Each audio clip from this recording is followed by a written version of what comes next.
YouTube channel ഉടമ ഷാജൻ സ്കറിയയ്ക്കെതിരെയുള്ള രാജ്യദ്രോഹ കുറ്റം കോടതിയുടെ മേൽനോട്ടത്തിൽ അന്വേഷിക്കും. പാലാരിവട്ടം പോലീസാണ് കേസ് രജിസ്റ്റർ ചെയ്തിരുന്നത്. ഓരോ 30 ദിവസം കൂടുമ്പോഴും അന്വേഷണ പുരോഗതി കോടതിയിൽ റിപ്പോർട്ടായി നൽകണം. ഇതിന്റെ വിവരങ്ങളുമായി തിയോഫിൻ ഞങ്ങളുടെ പ്രതിനിധി ചേരുന്നു. തിയോഫിൻ, എന്തൊക്കെയാണ് ഇതിന്റെ പുതിയ വിവരങ്ങൾ?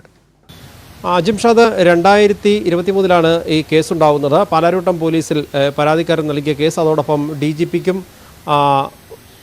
സിറ്റി പോലീസ് കമ്മീഷണർക്കും നൽകിയിരുന്നു. ഇതുകൂടാതെ പിന്നീട് കോടതിയിൽ പരാതിയായി നൽകിയിരുന്നു. കോടതിയിൽ നൽകിയ ഹർജിയുടെ അടിസ്ഥാനത്തിലാണ് പിന്നീട് പാലാരിവട്ടം പോലീസ് ഗുരുതരമായ ഈ വകുപ്പുകൾ ചുമത്തി കേസെടുത്തത്. ഗൂഗിളാണ്, അതായത് ഗൂഗിൾ മാനേജ്മെൻറ്റാണ് ഒന്നാം പ്രതി.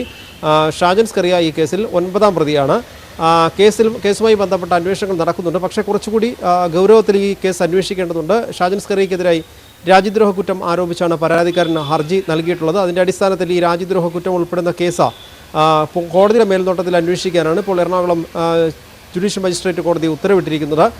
30 ദിവസം കൂടുമ്പോൾ, ഓരോ 30 ദിവസം കൂടുമ്പോഴും ഈ കേസിൻ്റെ അന്വേഷണ പുരോഗതി കോടതിയെ അറിയിക്കണം എന്നും കോടതി നിർദ്ദേശം നൽകിയിട്ടുണ്ട്. കഴിഞ്ഞ ദിവസമാണ് ഇത്തരത്തിൽ കോടതി ഒരു നിർദ്ദേശം പാലാരിവട്ടം പോലീസിന് കൈമാറിയിട്ടുള്ളത്. ഇനിയുള്ള മേൽനോട്ടം അല്ലെങ്കിൽ കേസിൻ്റെ അന്വേഷണമെല്ലാം കോടതിയുടെ മേൽനോട്ടത്തിലായിരിക്കും. അജിംഷാദ.